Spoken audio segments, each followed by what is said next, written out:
Hello again, Friday, March 19, 2021, question and answer time weekly. And business has been good lately. The pandemic obviously hasn't ended yet, but at least a lot of people think, and probably rightly so, that there's light at the end of the tunnel. And what we find is that demand for vintage guitars right now seems to be right on up with pre-pandemic levels. We're still operating the showroom by appointment, although if somebody shows up at the door and we're not crowded inside, we're going to let them in. And if somebody shows up wanting to buy today, we're going to find a way to fit them in, even if they have to wait a few minutes before there's an opening. And certainly if they have guitars for sale, they're going to get in. But it's still best to call for an appointment. But even if you have no appointment, if you show up at the door and ring the bell, you're not going to have to wait long. The fact is, though, that we anticipate that within no more than 3 months, most of our staff, if not all, who want it, will have been vaccinated. And lots of our customers will be too. But we can't demand that all customers be vaccinated, but we can at least do what we can to protect ourselves.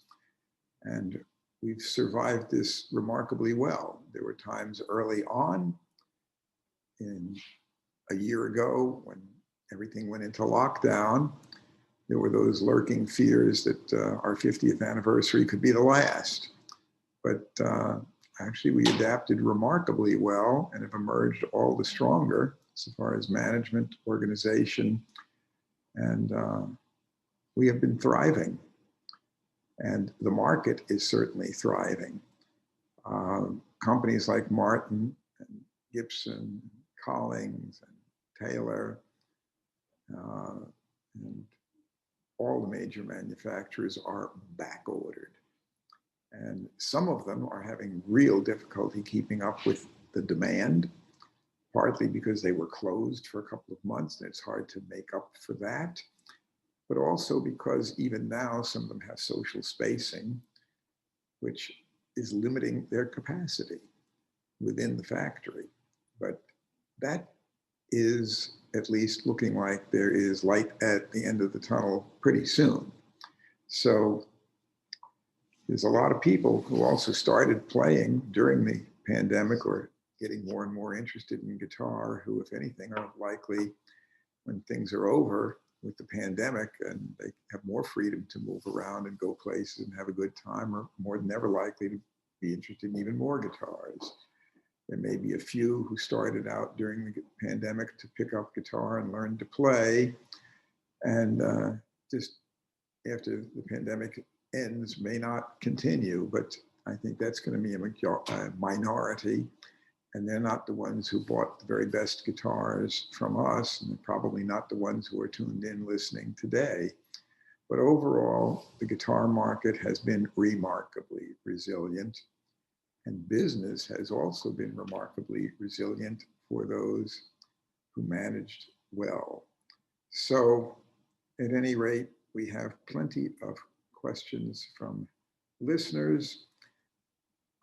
We have Karsten has a group of 3 questions, which I think are well suited for Lynn in our repair department.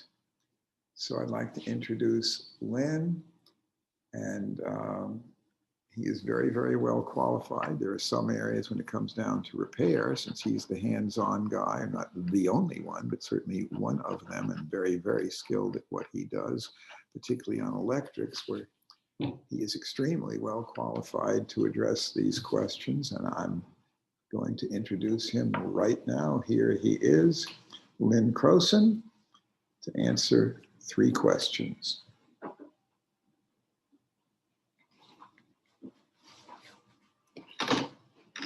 How are y'all doing? I'm Lynn, and the first question is regarding refinished guitars, and if it's possible to see a neck break through a refin.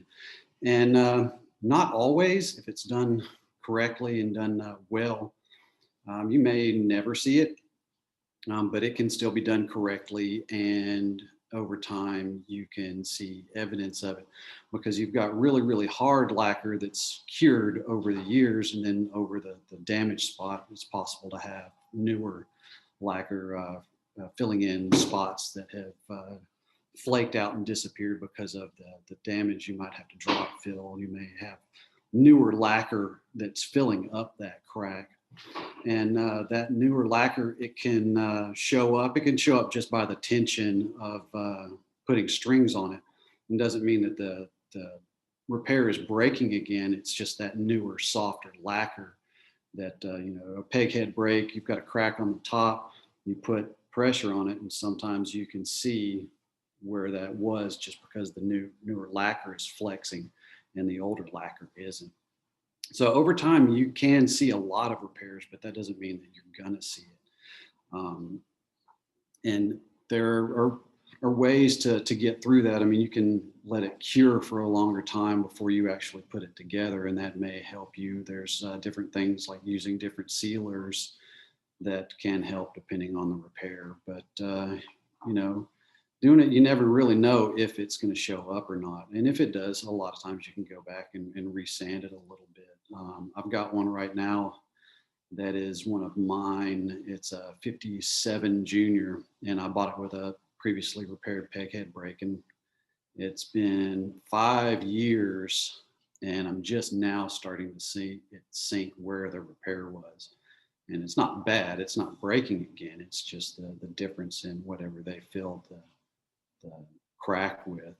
It's starting to show now. So not always, you know, you can sometimes see them, and even under black light and different things like that. We've even had guitars x-rayed to see if we can see breaks, and if they're done well, you know, sometimes you can't see them, and sometimes you'll never see them again, and sometimes you'll see them in 2 weeks. So it's sometimes you can and sometimes you can't. All right, the next question is regarding on how does a pickup rewind affect originality and tone, and how does it fit into your analogies about Abe Lincoln's axe? I'll let George get into that because that's kind of his thing. He can answer the axe question. But you know, it's not original anymore, so it does affect the originality, and you can get pretty close to the original sound of it. But you know, a lot of times, like when I rewind pickups, I don't really know what they sounded like to begin with because I get them dead. But you know, it's the magnets. You're putting new wire on it, so it's going to sound a little different. You can get very close, but if you're not going through and actually winding the coil exactly, you know, every single strand going exactly where it did in the beginning, if you're not you know, with different things like wax potting and things like that, microphonics, you know, how do you really go through and make a pickup exactly how microphonic it was to begin with? Because, you know, that really affects the sound. You know, a little bit of microphonics is actually good because it works as a microphone and it picks up absolutely everything. So going through and trying to get that exactly the same, it's, you know, you can get in a range of that, but getting it exactly as it was, there may be somebody out there that can do it exactly, but you can get pretty close, and I've gotten pretty good results out of the ones that I have rewound over the years. All right, and the next one is regarding the slab board necks, and he asks if there was thicker rosewood on the earlier necks than the later, and the only time there's really a big difference in the thickness from what I've seen is from 62 to 63 when they did the slab. The early slabs were, I'm not slabs, I'm sorry, the early veneers were thicker, and by mid 63 they had thinned down a lot, and they stayed that way all the way until like what, A3 or somewhere around in that range. So the time that you're really going to see the biggest difference is from mid 62 to mid 63 when the veneers were a lot thicker. And because of the thinner slabs, like when I do refrets and things, I use a fret that has a taller bead on the top of it and a shorter tang on the bottom of it, because I don't want to have to cut all the way through the fingerboard, you know, all the way down to the maple to get the fret tang in there. So I try to use the smallest tang as I can. And with those boards being really thin, I try not to take as much meat off of the board itself. So I'm not really worried about getting the entire board flat. I'm worried about it getting flat right where the frets are, because that's really the most important part. You get it, you know, flat right there. And then I'll use the taller frets to actually mow a little bit of the weirdness out of it if I have any left over. So I'm trying to leave as much of that fingerboard there as possible, because once it's gone, it's gone. And you do 2 refrets and don't pay attention or aren't mindful to how thick the fingerboard is, and you'll go straight through it. So, all right, I hope that clears up the questions, and I'll turn it back over to George now. There you go.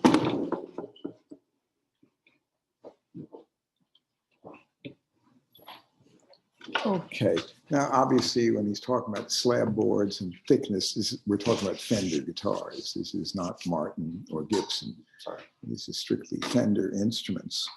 Also, I'd like to add that on repairing a broken peghead, we don't try to make it invisible under black light. There are folks who will use UV dye so that it will fluoresce under black light as though nothing ever happened.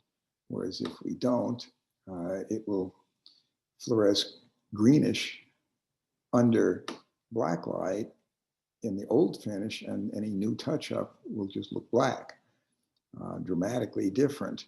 But we don't try to hide that because our general feeling is if you're trying to hide that, then you're probably not disclosing that you did the work.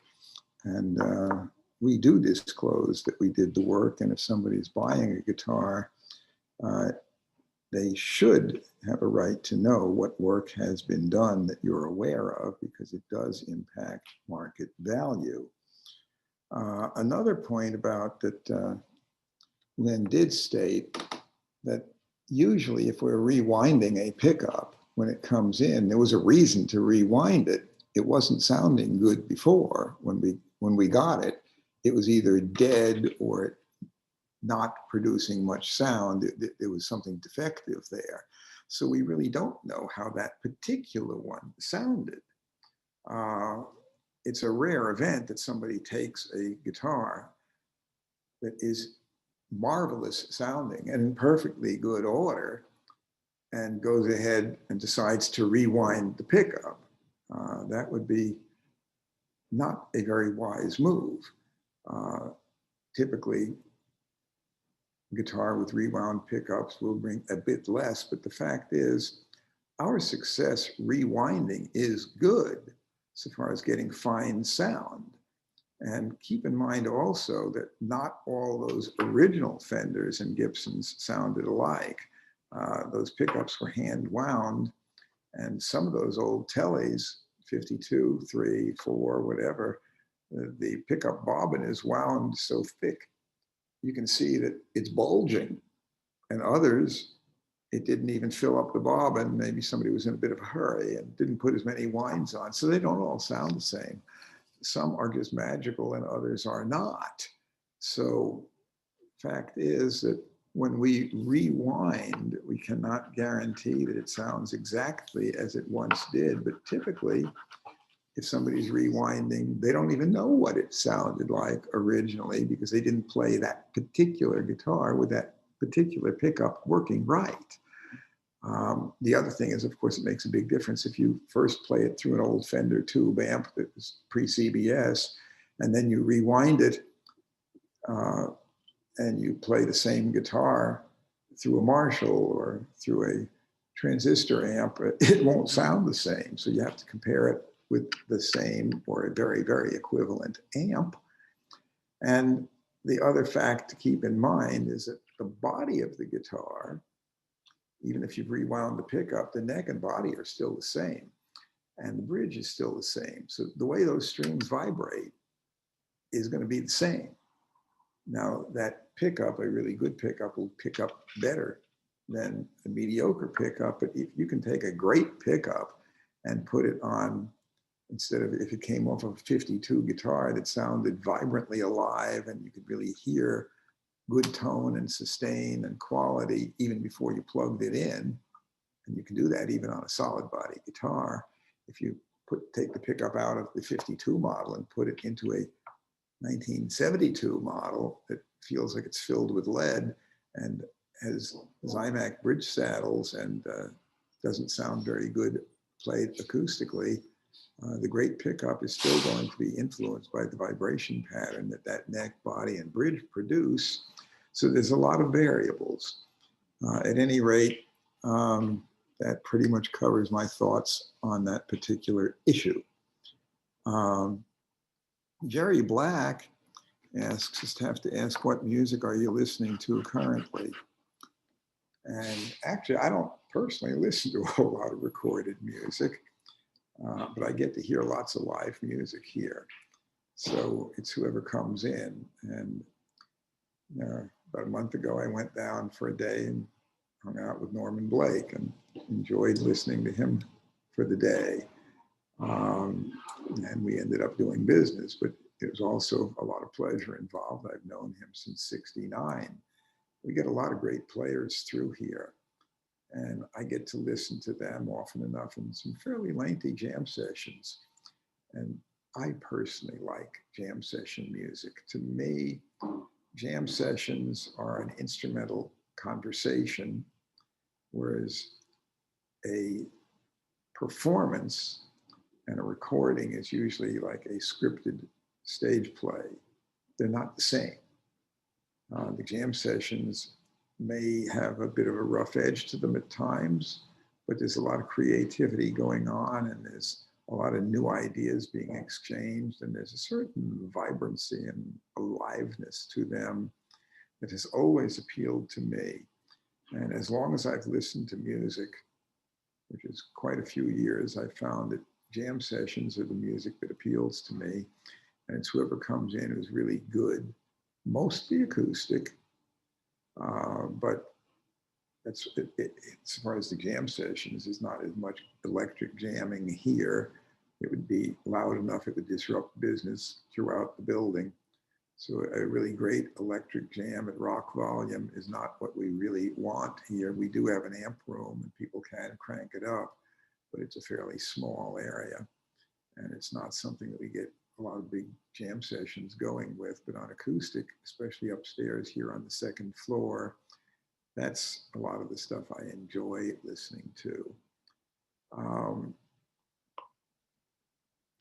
Chuck Dennison asks if I have any opinion that I'd like to share on Mcpherson guitars. Mcphersons are an interesting high-tech design guitar with a lot of composite bracing and offset sound hole, pretty creative. The majority of the customers who buy them play them plugged in. They do sound good acoustically, but acoustically, my general opinion is that they still don't really have the punch and the dynamic range of a good old Martin, nor do they appeal to me in the way that the new Martin custom guitars that we have do, and they cost more, but they are very good plugged in, and they work extremely well for those who are going to use them for that purpose. They are good acoustically, but again, would they cut it in a bluegrass jam session? No. Are they good for singer-songwriters? Yes. Do they finger pick well? Yes, they do. But again, I still prefer the sound of a more traditional acoustic guitar.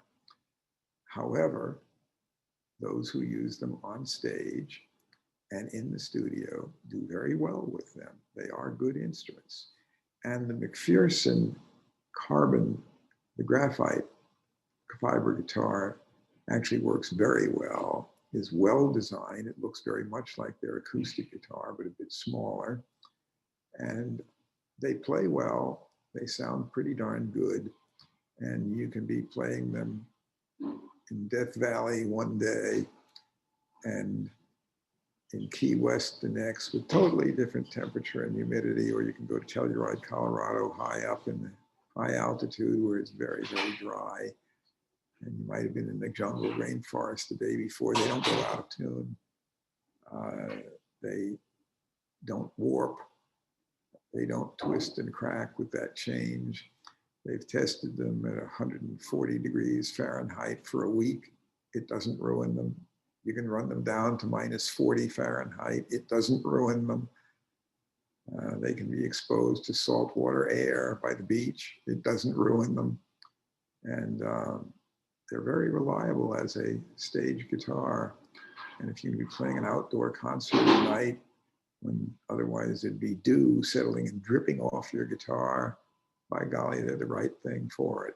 And some of the graphite guitars are surprisingly good. There's also a company, Lewis and Clark, that does graphite violins, violas, cellos, and basses. And they're good enough that they're endorsed by some top-rate classical players, especially for outdoor concerts.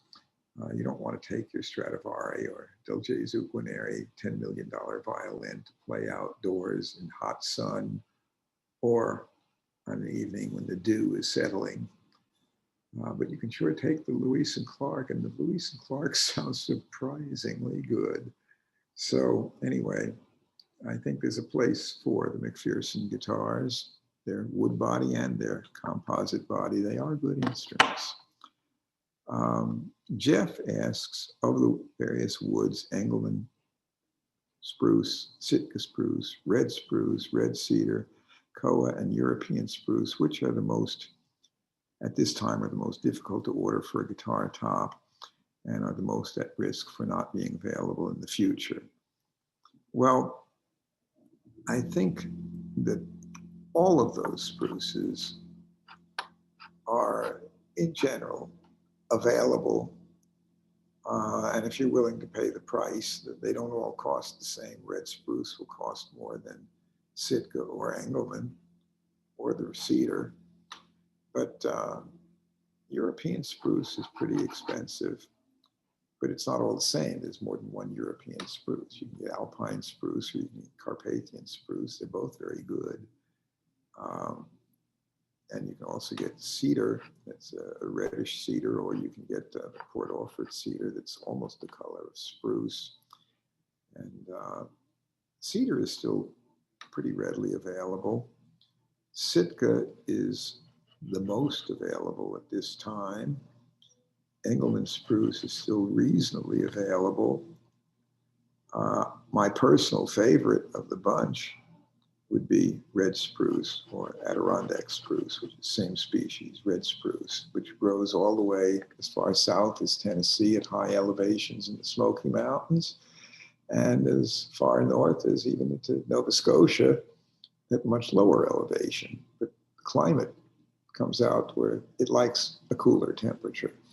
It doesn't like very, very hot weather, which so here it grows at high altitude in Tennessee, and in Canada it can grow at lower altitude, but it's very good wood that I think is wonderful stuff. Koa wood grows only in Hawaii, and it's a totally different wood, but it does work well for Hawaiian style music. Frankly, my favorite though, if I have to pick a favorite out of this whole bunch, it's going to be red spruce. That's what we order for our custom Martins. But there's plenty of classical builders who really like the European spruce, which is also very good. And a lot depends on the skill of the builder.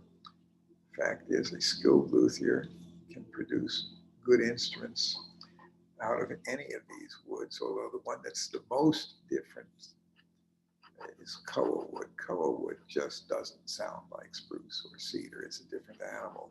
It's a different personality entirely. These other spruces and cedars, you can, varying thickness of the wood and careful selection of wood, you can get a very good sound out of any of them. Although I think it's a lot easier to get, there's a certain sound out of red spruce that just, to me, is very special. It has a clarity of tone and a dynamic range that's very hard to get out of anything else. Although if anything does come close, it's good alpine spruce and Carpathian spruce, which do rival red spruce. So that's my general thoughts on that. Paul asks, why don't we have any guitars featuring sinker rosewood?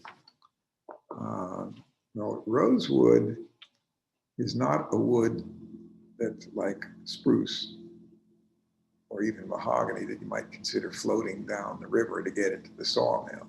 You might put rosewood on a boat or a barge, but so far as floating logs down the river to the sawmill, I don't think you'd want to do that with rosewood. It's too heavy. And the amount that would sink would be such that you wouldn't get much yield at the sawmill. It'd be sort of like trying to do lignum vitae, which doesn't float a bit, but the rosewood floats a bit, but not much. And it's just not a wood that we see available as sinker. So nobody's offered us any sinker rosewood. It's conceivable that if a barge overturned or logs fell off, that you could have some down there. But in general, sinker rosewood is not something that's on the market, whereas sinker mahogany is, and is quite special and good. And there's also other sinker wood, some wood that's coming out of places like Lake Superior. There's quite a few different types of wood that are way down there, deep down in an area where there's very little, if any, oxygen. Some of that wood's been down there for well over 100 years. And some of that is being brought up now and being used for instruments and other materials, other projects, but musical instrument makers do like that wood. So, but the simple answer to why do we not have sinker rosewood is I don't know of any available.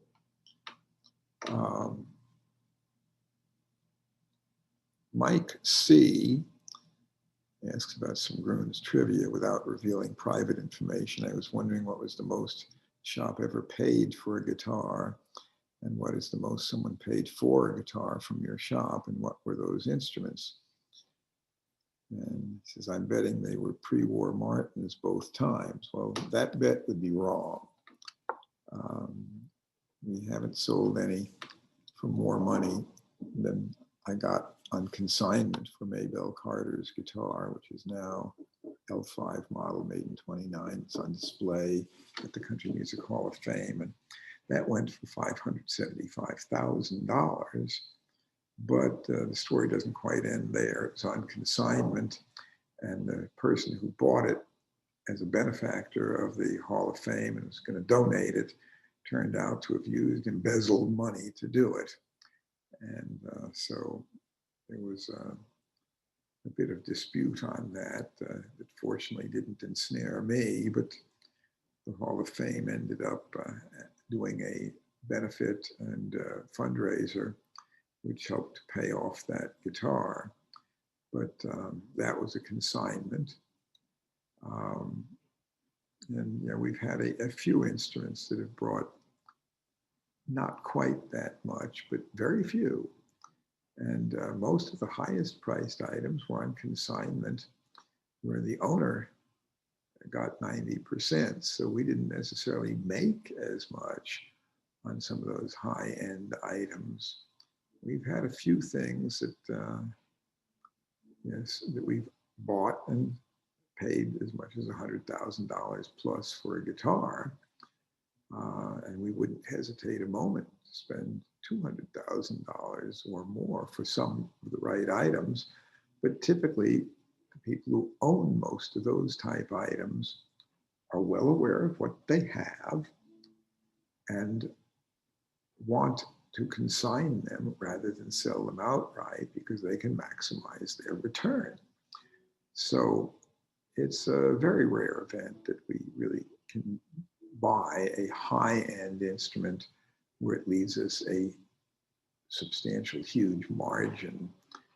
It's usually most of the ones that we buy are the mid-priced items, and sometimes that's maybe a guitar that will sell for as much as $100,000. But the ones that are selling for $300,000 plus, and even the ones that sell for $100,000 plus, or even $50,000 plus, are more often than not consignments, because the owners are patient enough that they're willing to wait, and they're knowledgeable enough that they know they can make a lot more money on consigning it. But they also know that we work our butts off to earn that commission, that after over 50 years in business, we have connections where we have access to buyers that they might not be able to reach, and that we will promote the instrument. And also, if it needs any setup work or repairs or restoration, to get it in primo condition to bring a top dollar price. They know we have the staff to do that. So we're working actually on a much smaller margin than the auction houses are, because typically the auction houses, Sotheby's, Christie's, Heritage, whatever, they charge as much as 25% buyer's premium. So the buyers bidding know that 25% is added on top of their bid if they're going to claim the instrument. Whereas if we're doing a $100,000 item, it's 10%, and there's no buyer's premium or any other such fee. So they're getting 90% of the real selling price, and we're getting more than they could on their own. Just like if I'm trying to sell my house, I'd pick a good realtor who has better connections than I do for selling it.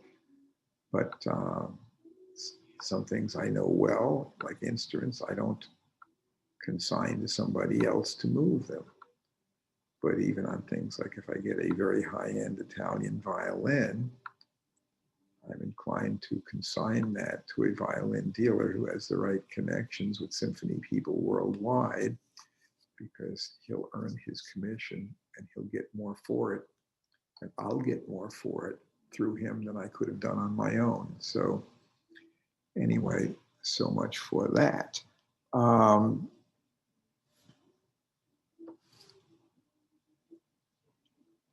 Nick asks what I think of carbon fiber guitars, and I guess I sort of already answered that. Some of them are good. I think the Mcphersons are very good. Rain Song, their early models I did not like at all. Their later models are better, but I do remember one time when Rain Song was new and under different management than it is now. They had a guy coming in who was repping them, who said that he claimed that they were the finest sounding acoustics ever, and they beat anything, that there were no Martins or Gibsons that were anywhere near as good. I said, man, that's interesting. Let's bring it in and see what we can compare. And I compared it to, we had Herringbone D28, and we had a pre-World War II Martin D45. It sounded like a grand piano, and the Rain Song sounded, frankly, piss poor compared to the D45. And when I strummed on the D45 and then strummed on the Rain Song, he said, see, the Rain Song is better. Well, that tells me either he's deaf or mentally deranged. But at any rate, that was then and this is now. That was a long time ago under different management. Rain Song today is a very different company than it was at that time, under completely different management and ownership. The new Rain Songs are actually quite good for what they are. Do I think they sound as good as a fine Martin? No. But do they work well plugged in? Yes, they do. And are they playable acoustically? Yes, they are.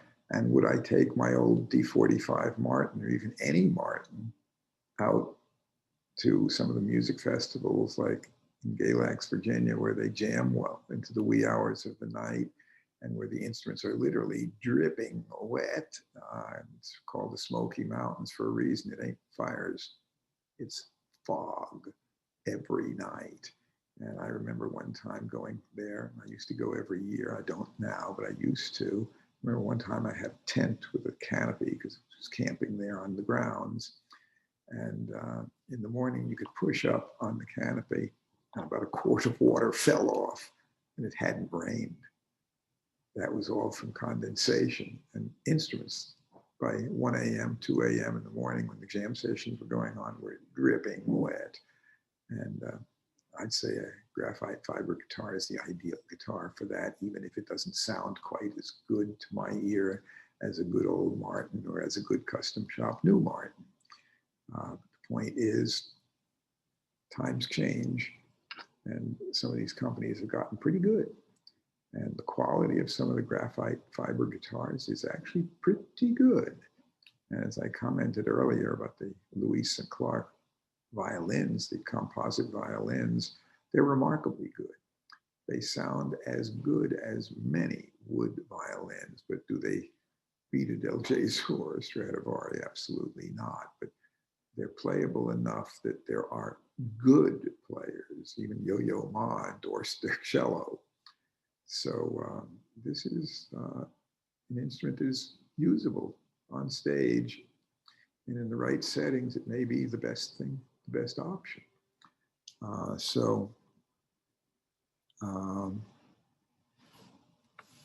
any rate,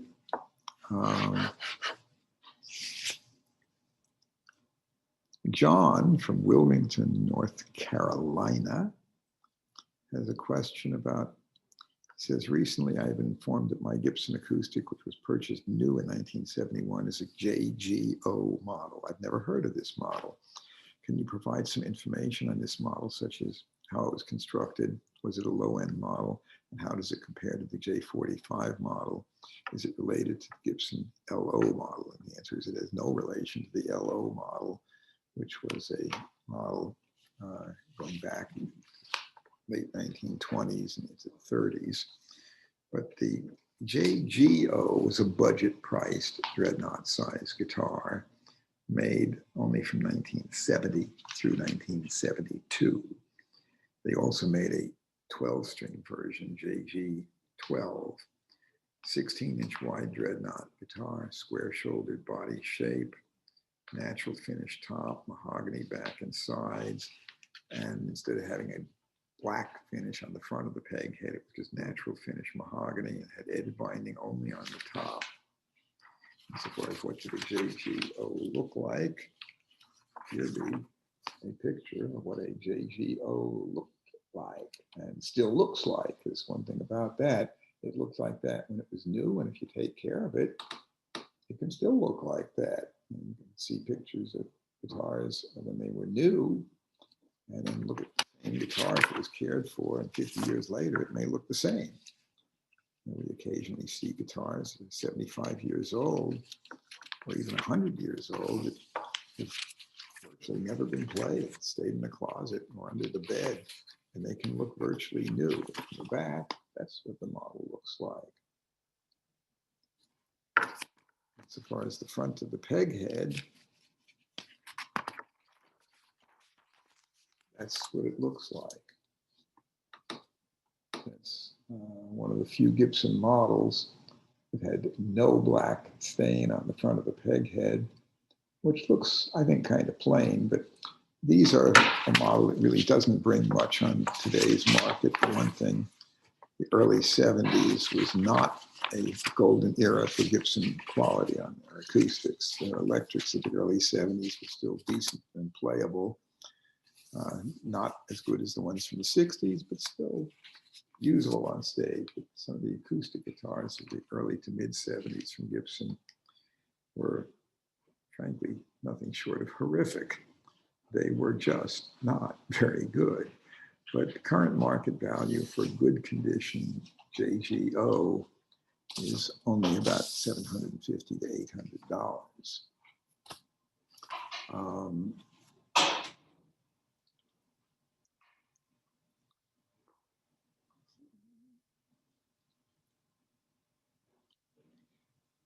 John Seaman says, I see that Gibson is reissuing the Les Paul Deluxe. Do reissues ever impact the vintage market? Usually They don't impact the vintage market, but there are some exceptions. For example, National Resophonic in California, when they were starting out, made replicas of the pre-World War II single cone National metal body guitars, but they were not doing tricone models early on in the company's history. The necks on the original Nationals, frankly, were not very good. They were poplar, and the fingerboards on some of them were just relatively cheap wood, stained dark. They weren't even rosewood or ebony. And they had no truss rod. They weren't adjustable. They often warped. And often enough, the instruments didn't have very good intonation. The new Nationals had good necks with an adjustable rod, and the resonator cones were something that they could replicate quite well. And the technology for spinning a cone is every bit as good now as it was previous, and the new National cones were good quality. And that actually didn't dramatically reduce demand for the originals, but there were a heck of a lot of people who started playing them because they did play really well. But during that time, when National Resophonic was not making any tricone models, the original tricones were bringing a great deal of money, to the point where style 4 with the deluxe chrysanthemum pattern engraving could bring as much as $35,000. And the plain style 1 with no engraving, still an original one, would bring as much as $6,500. And then National Resophonic came out with new tricones, which were quite well done and had better, more comfortable necks than the originals, and had good resonator cones. And what I saw is the market value and the number of people seeking the original tricones plummeted. The original tricones still bring more money now than the new replica by National Tricone, but they don't bring as much as they used to at their peak. Even now, many years later, an original Tricone style 4, you're going to be mighty hard pressed to get what it used to bring, $35,000. And we're not even talking inflation adjusted. So that's an example where the reissue did impact the value of the original. But a lot of people buying the originals before there were any reissues were buying them because they really wanted to play them. It was a unique sound they couldn't get out of anything else. And they weren't strictly collectors. But what I see so far as do vintage Les Paul reissue models, the reissues of the vintage Gibson and Fenders, have they lowered the prices of the original early ones? And basically, no, not especially. The collectors still want the pre-CBS guitars. And so we don't see much of that. We do see ups and downs in the market, though. To say that prices can only go up is unrealistic.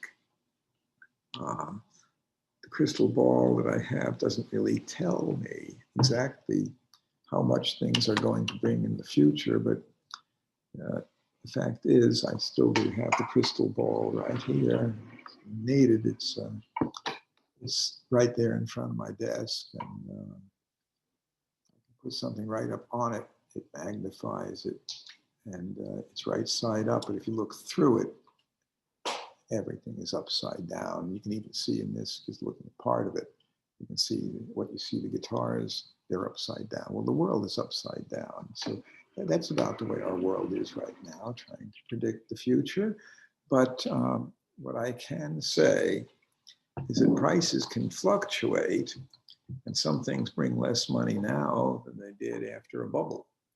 And the market on many electrics did go into a bubble, and 2002 through late 2006 or early 2007. So there was a brief period when Les Paul TV models were bringing over $20,000 for a clean one. They don't do that now. There was a early 2002, a gold top Les Paul from 56 with P90 pickups, tunematic bridge, and stop tailpiece could bring about $7,500. But by late 06, same guitar could bring $80,000, except that after 35,000, the only people buying them were speculators. And that means that after a while, when the only people buying are speculators, and the only people who've done that were people who didn't intend to keep it, they were thinking they were going to flip it for a profit in a couple of years or less. Oops, that was a problem. And then, especially if they leveraged the money, then they'd rather just dump it, even if they lose money, than keep money in that. And some of those are yet to get up to what they had brought then. And I'd be very hard pressed to try to get $85,000 for 56 Les Paul Gold Top right now, or $20,000 for a Les Paul TV, or $15,000 for Les Paul Jr. Briefly, they were doing that, but it was to speculators who dropped out of the market when they found that they couldn't make money on it anymore, and that they'd overstep, because if you have a cliff here that's 3,000 feet tall, and you got Wile E. Coyote here chasing the Roadrunner Phantom Prophet here, and the Phantom Prophet can go out there, but if you chase the Phantom Prophet beyond where anybody who wanted to keep one had ever been known to pay, from here to here, you're on thin air. And the length of time you can do that, typically, since they were intending to wait a year and a half to sell, is no more than about that, 2 years most, after which the Roadrunner goes beep, beep, and the Phantom Prophet chaser, the speculator, goes down. So at any rate, today, though, most of the instruments that went down in the 2008 economic crash have recovered, but there's still some that haven't gotten back to where they were.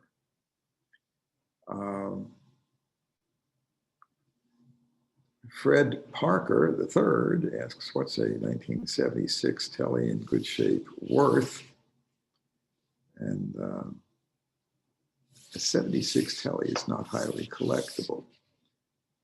So that's typically not worth anywhere near what a pre-CBS guitar is going to bring.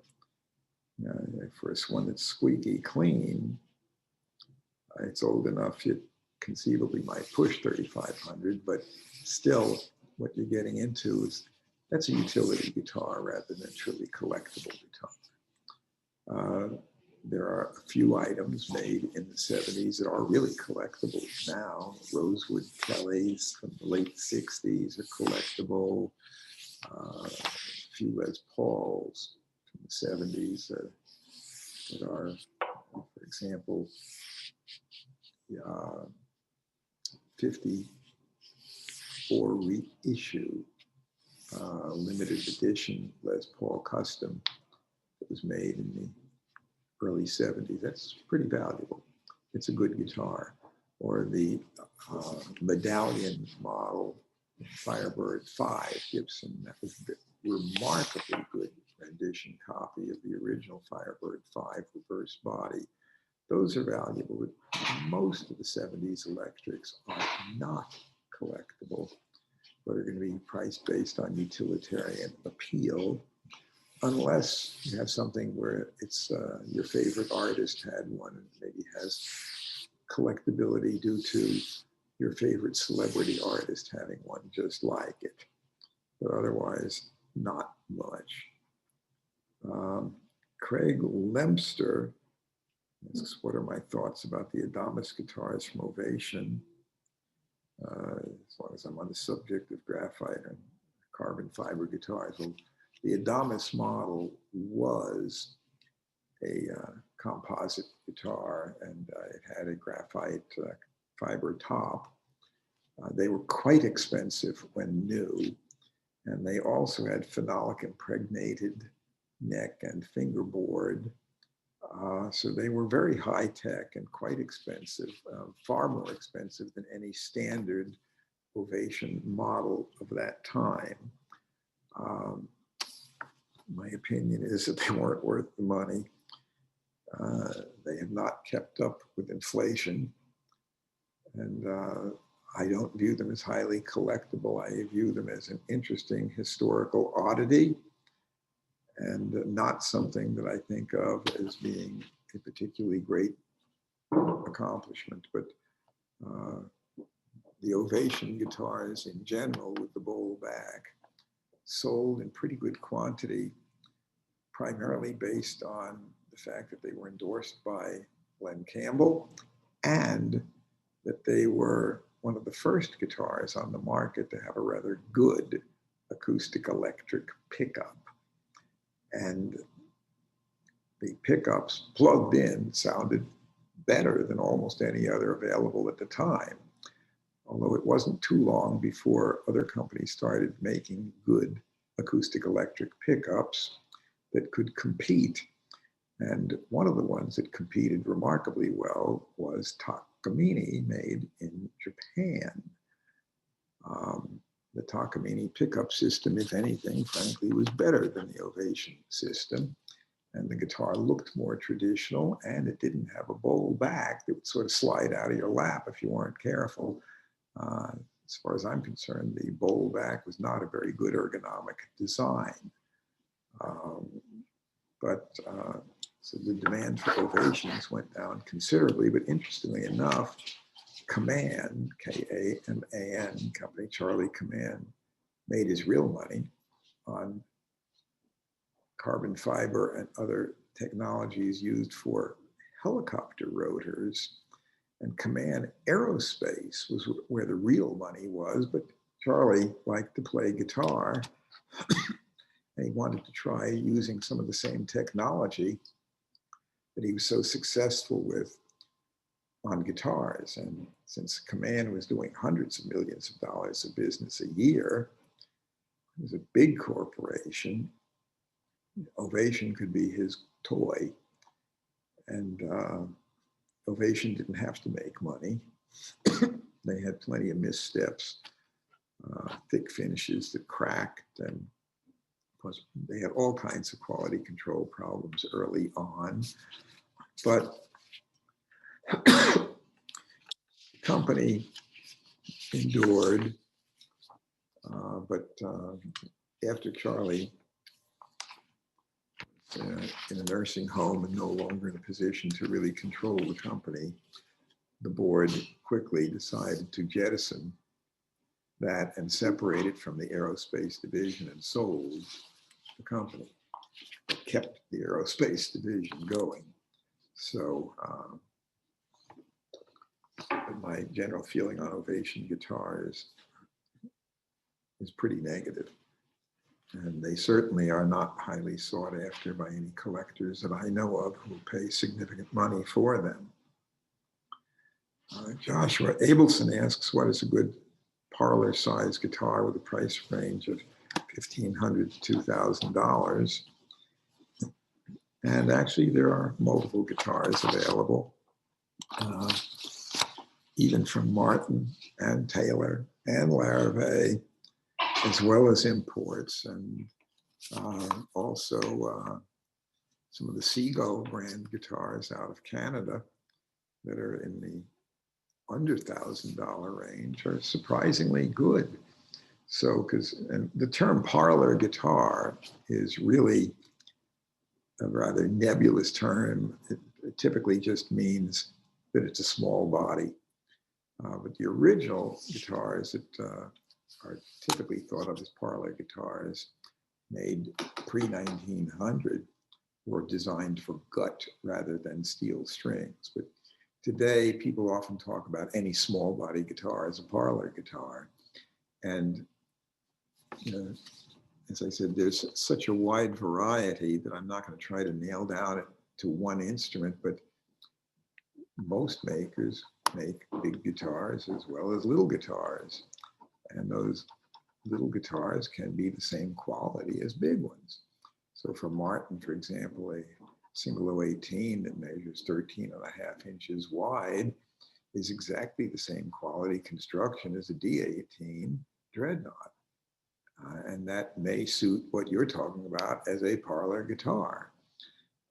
And the price bracket up to $2,000 is a little bit more for the single 018 because that's going to run more like about close to 2,500. But you can get the 0017 model Martin for $1,559, and it's small and would certainly suit you. And there's Taylor models and others.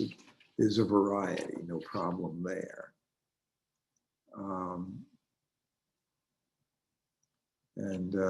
Tony Saporito says, please confirm what is the consignment rate at Gruhn guitars for $2,000 to $5,000 range. And no, that's not 10%.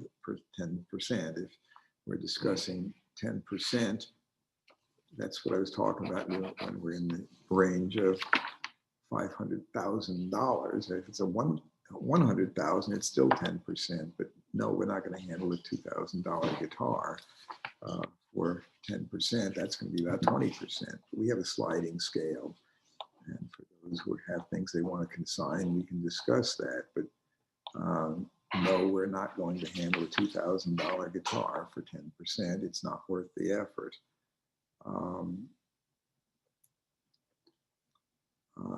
John Parsons says 1957 through 59 Les Pauls and such would be the highest priced guitars, broadly speaking, question mark. And the answer is, well, the ones that bring the most money in Les Pauls are those with humbucking pickups. That would start in mid-57. And the Les Pauls that go into 60, Les Paul Sunburst from 1960 still brings big bucks. So I would expand that to at least mid-57 through 1960 for Sunburst Les Pauls and also Gold Top Les Pauls, because the Sunburst didn't come in until mid-58, but mid-57 through mid-58 did Gold Tops with humbuckers, and also Flying V guitars and Explorer guitars bring very large prices, and those are, and even ES 335 in the same period from it came out in 58 for the ES 335, but 58 through early 60s when they still had dot inlays into very early 62. Those bring serious money. So it depends what you consider serious money. But if we're talking about $40,000 plus, then you can expand it beyond Les Pauls. But if you're talking strictly Les Pauls, the most expensive Les Pauls are from mid-57 through 1960. But there's certainly others, V's and Explorers will bring every bit as much, and Explorers more than the Les Pauls. So there's no one price that sort of, there's no one model that just dictates everything of what's high price. And when it comes down to Fender guitars, if you get the right early Broadcaster or early Blackguard Tele or very early Stratocasters or custom color examples of Stratocasters and Teles, and you're into plenty serious money. I wouldn't want to get it down to only one thing. And of course, in acoustics, there's not much that'll bring more money than a pre-World War II Martin style 45 steel string braced guitar, particularly OM and D models and some triple O models. But there's numerous guitars that can bring serious money for the right ones. Some Larson Brothers guitars will bring over $100,000. And obviously in archtop guitars, you get the right Angelico or Cristo. And Monteleone right now, brand new, he's gotten some prices over $200,000 for a new guitar. So there is a wide variety. And then when you get into memorabilia, that's a whole different ballgame.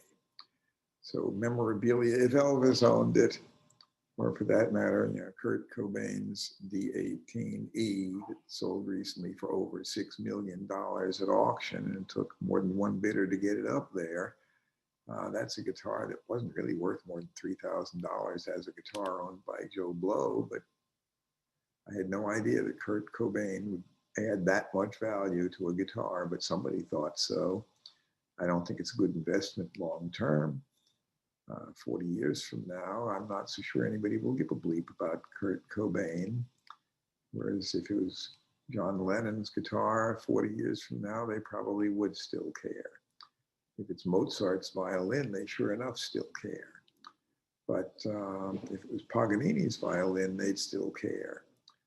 But Segovia's guitar, that they'll care about for quite a while. But Kurt Cobain, I don't know. And then David Gilmour's Stratocaster, that was not inherently a particularly valuable instrument at all, brought over $4 million. How much that'll be worth 40 years from now, I don't know.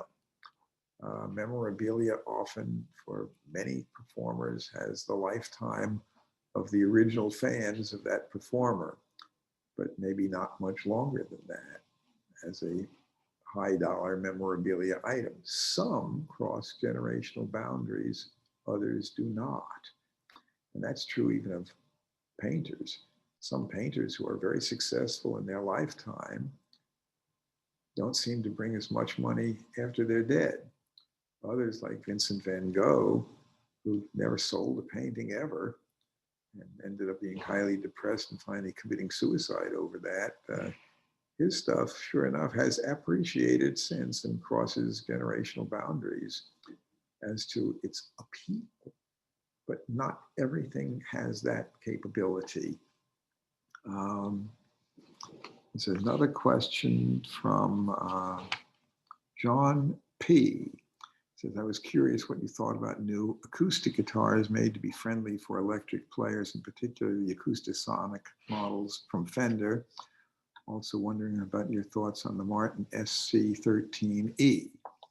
I think the SC13E is nice enough plugged in. It does not excite me acoustically. And, but plugged in, it works fine. And the pickup is as good as what they use on anything else they do. And the cutaway is designed to make the upper access easier. So you can reach the full length of the fingerboard more easily than on any other cutaway design Martin offers. But does it sound acoustically to excite me? No. And typically most acoustic players aren't going to the end of the fingerboard anyway. If they want to do all of that, the pyrotechnics on it, they'll play an electric solid body probably, or maybe a double cutaway thin line. As far as the Acoustasonic Fender guitars, they make a Tele and a Strat model. And my general opinion is if you want the sound of a Tele or a Strat, you should get a Tele or a Strat. If you want to play country music and play a guitar plugged in, if you want it to sound like an acoustic, I think most of the players would do just as well to play on something that looks more like an acoustic standard guitar, because the audience expects the sound coming out. If it sounds acoustic, they expect it to look acoustic, and that's sort of the country music image anyway. But the acoustic sonic guitars do provide a wide variety of tones. But if you really want to sound like a Tele or a Strat, it's going to be hard to do that on acoustic strings with a wound third. You won't be able to bend notes the way you do on an electric. And it just doesn't come out sounding like a real Strat. And it doesn't really sound truly like a real plugged in acoustic. It certainly doesn't sound like an acoustic through a good microphone, but it does work relatively well. Is it my favorite? No. Do they seem to sell them successfully? Yes. Have they been a rip-roaring success for me at Gruhn Guitars? We have some of them new. Have we sold a large volume of them? Well, so far, not yet. but they're here if somebody wants them. And but Fender does make some plenty good new guitars. And in fact, Brian Lappin says, love the feel, look, and vibe of vintage fretted string instruments, plus set up well, I believe they sound superior to their new counterparts.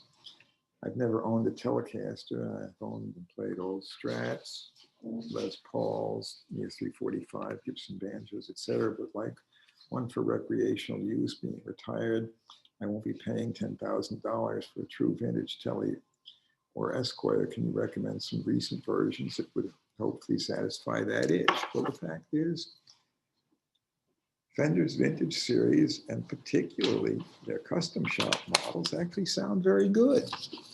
And they do come remarkably close.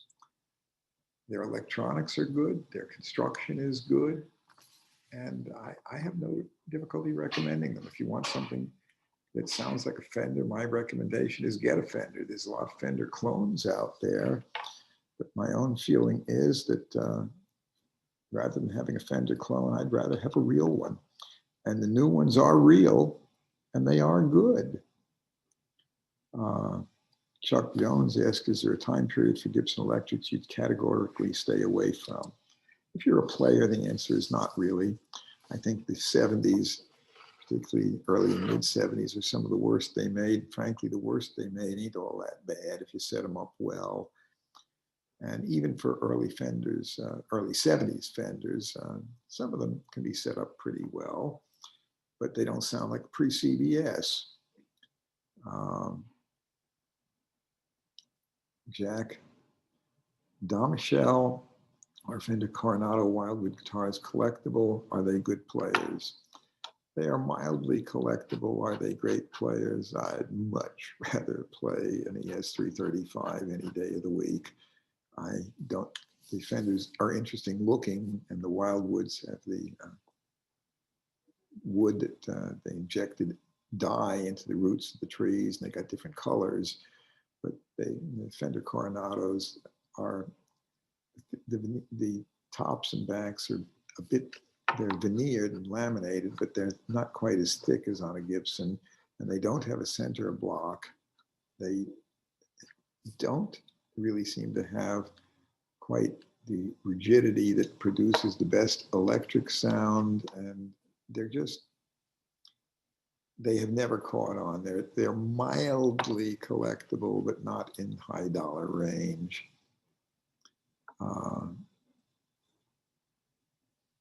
John Siemens says, I made a trade long ago and got what I was told was 67 Sunburst Strat in the deal, but the next stamp is September 13, 66. Any definite way to date this guitar? F plate 66 penciled on the pickups, but Fender said could have been sold as 67. Well, it may have been sold brand new in 67, but if all the components that have any date anywhere on them, if the pickups are dated 66, well, they made them and then used them over time. If the tone and volume pots likely have 66 dates because they bought a whole bunch of pots in 66, it's pretty likely that the guitar was sold in 67 in a music store as new, but it may very well have been assembled and left the factory in late 66. And if every component that's dateable, which would be the neck has a date on it, the pickups have a date on them, and the pots have a code on them, which will date them to the week and year. But again, Fender was using 66 pots right on into the early 70s. They had so many of them. So if all the parts on it date to 66, and the serial number is in a range that was shipped in 66, then very likely it's a 66 guitar that was sold new in 67. Stephen Chrysophilia asks, I'm familiar with Furch guitars, and if so, what's your opinion of them? They're made in the Czech Republic. They're good quality instruments. I don't sell them new, but I've seen them and they're actually pretty darn good. Do I like them better than Martins or Gibsons? No. But are they good quality guitars? Yes.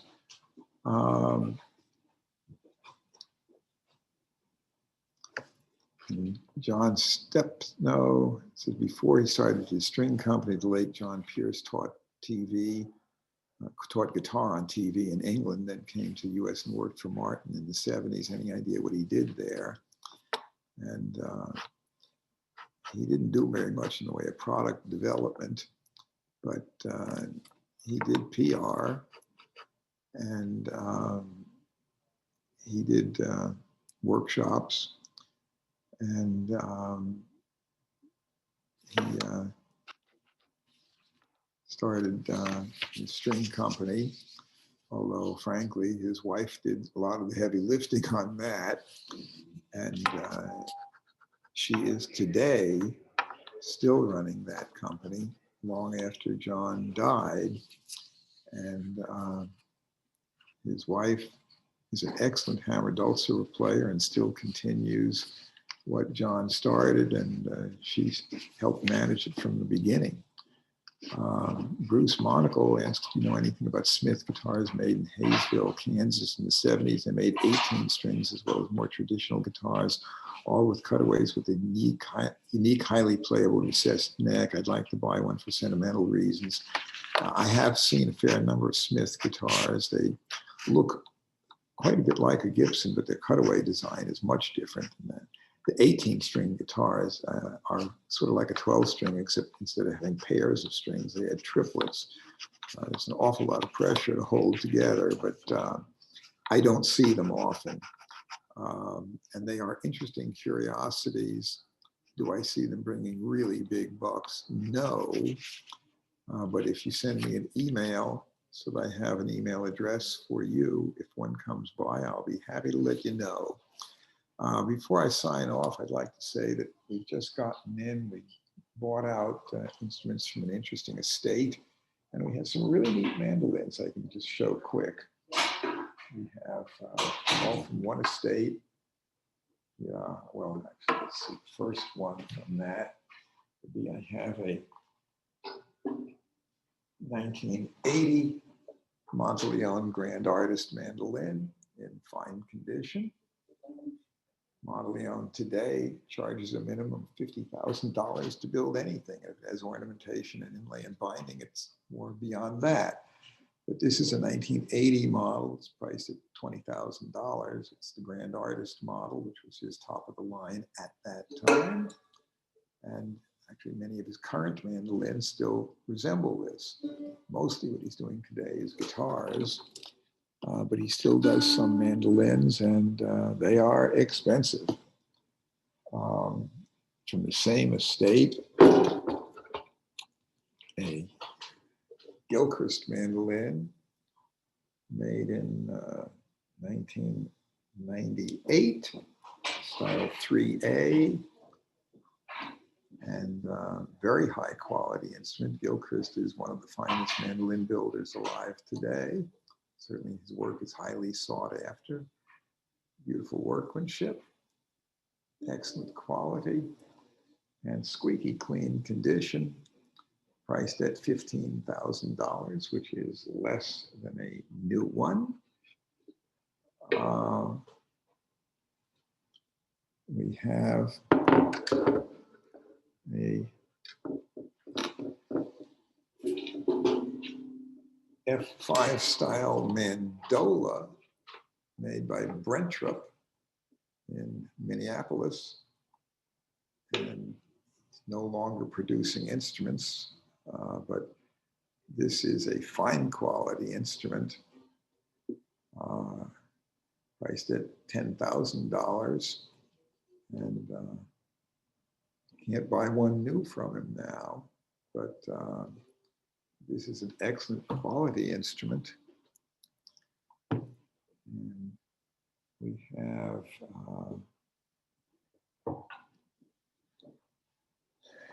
a 1993 Gibson 5 custom from the same collection. In squeaky clean condition, signed by Stephen Carlson, their master mandolin luthier at the time.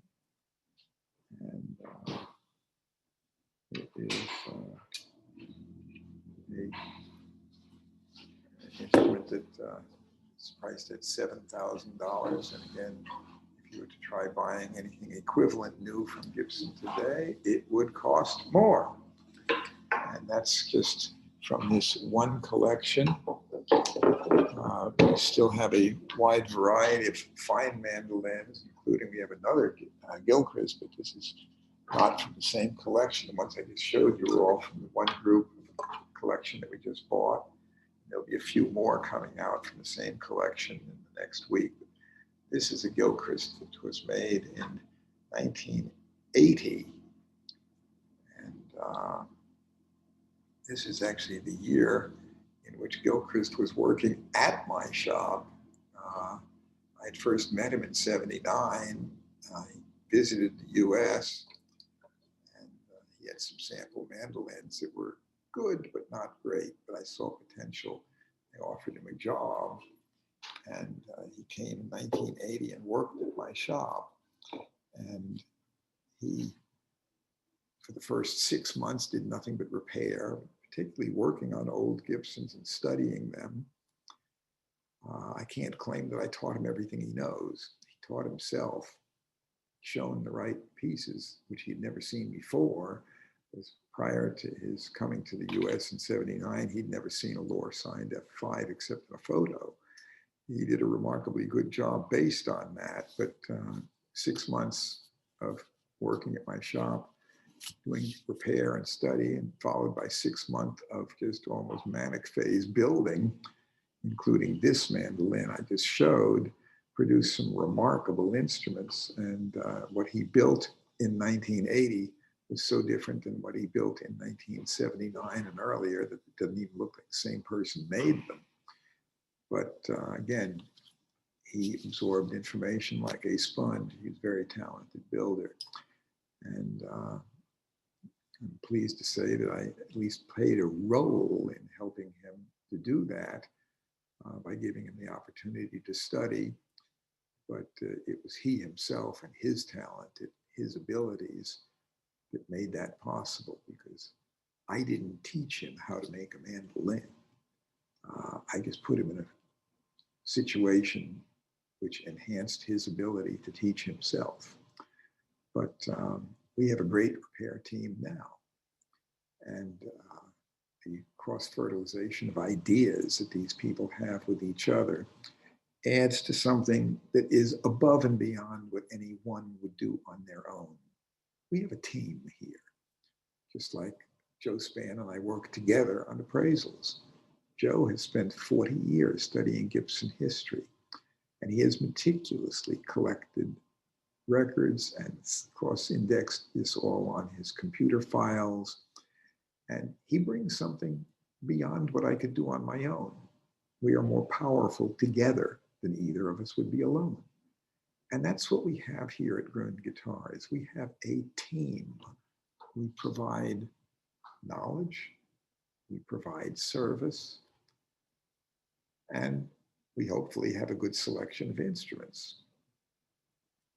And if you put that together as a package and have the right team doing it, we have something that I think is very special. And I'm proud to have achieved that, but it's still an ongoing daily task to keep that going now and on into the future. So we're here to help you. Right. I am easy to reach. George@guitars.com is my personal email, and shop phone number 615-256-2033. I'm here 6 days a week, and I'm not the only one here who can help you. We have a good staff, and we're all here to serve you. We work well together. Have a good one, and I'll look forward to hearing from folks next Friday.